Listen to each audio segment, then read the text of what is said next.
Welcome back to Topics in Statics. We're about to start a series of videos on force systems resultants, which I'll explain in a later video. We're going to begin with talking about how to calculate moments. In this video, we'll just talk about it from a scalar formulation. The reason for all of this is we're going to extend ourselves from particle model to rigid bodies.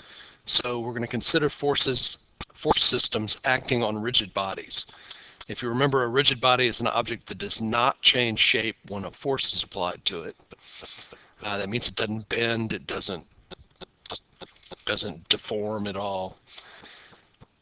Because of this fact that it's an extended body, we also have to consider the fact that it can rotate. So there's a new type of motion added. So not only can it translate, it can also rotate. Because of that, we have to introduce the idea of a moment. A moment is what we called in physics a torque. It's a tendency to make something rotate. So we'll have to be able to calculate moments. Before we get into calculating moments, a little bit on classifying vectors, different ways we can classify them. And there's three different ways we can think of vectors. We can think of a vector as a fixed vector, which acts at only at a single point. It can't be moved without changing the effect of that vector on the motion of the object. We can also talk about sliding vectors, which is why we've been talking about the line of action of a force, because I can move that force anywhere along that line of action, and it doesn't change the effect that that force has on the object it's being applied to. And then lastly, there's what's called a free vector, which I can move anywhere I want, and it does exactly the same thing to the object. So in general, moments. How do you calculate a moment? A moment is the tendency of a force to cause an object to rotate about some axis. The key here is it's some axis, and to calculate the moment, you have to specify which axis you're going to calculate around. So there's two things I need to know about a force, or in order to calculate this moment. The first is the line of action of the force, and the second is the axis of rotation. Now, a lot of times I don't know the actual axis itself, but I know one point on the axis of rotation, and that's all I really need. Once I know that information, I define a vector which points from any point on the axis of rotation to any point on the line of action. And I call that vector R, and then the moment is just R cross F.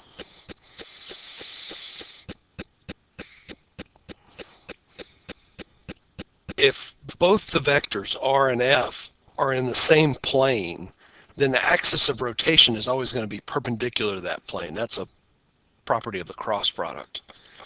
So in this case, all we have to do is talk about whether it makes it rotate clockwise or counterclockwise.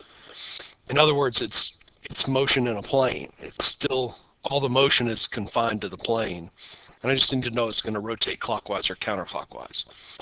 So the magnitude of the moment produced by this force is just the magnitude of the cross product, which is the magnitude of R times the magnitude of F times the sine of the angle between them.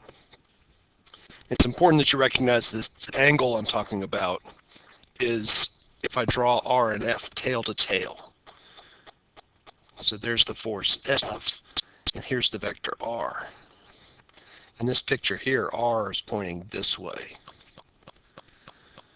So I extend R, and then I get that angle.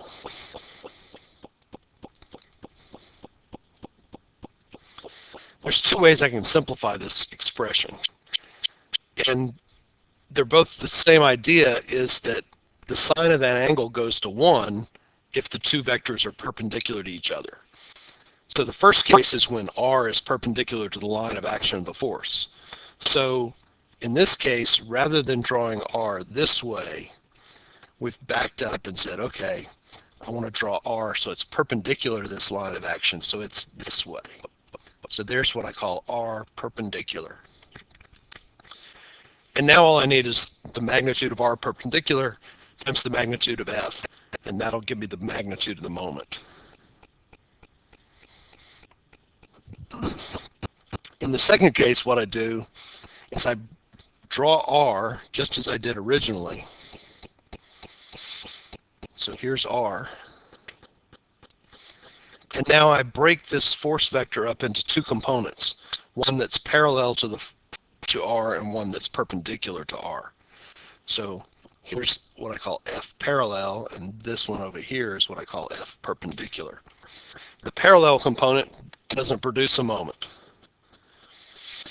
And then the moment is just the magnitude of R times the magnitude of F perpendicular.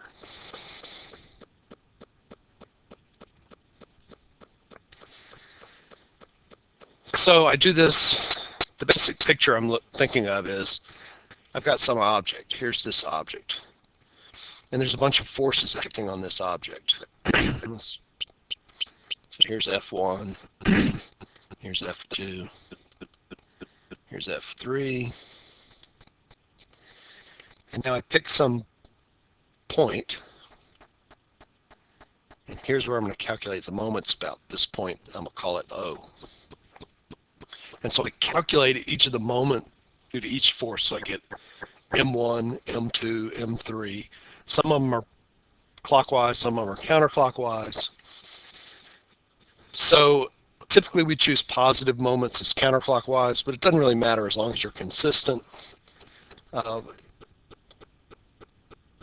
Typically we do something like this to indicate which direction we're taking to be positive.